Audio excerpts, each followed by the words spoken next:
एक क्षण डोळे मिटा आणि अशी कल्पना करा, आज स्वामी तुमच्या घरी आलेत.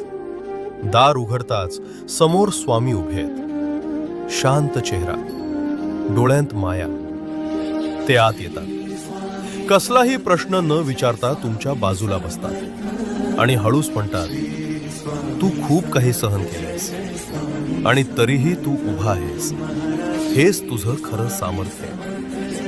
जे तुटलं ते तुला कमकुवत नाही तर शहाणं बनवतं. जे झालं नाही त्यासाठी स्वतःला दोष देऊ नकोस, कारण योग्य वेळ नेहमी योग्य उत्तर घेऊन येते. स्वामी तुमच्याकडे शांत नजरेनं पाहतात आणि पुढे म्हणतात, आयुष्य तुला तोडायला आलं नाही, ते तुला घडवायला आलंय. त्या एका क्षणात मन हलकं होतं, श्वास शांत होतो आणि आत कुठेतरी नवी उमेद जागी होते.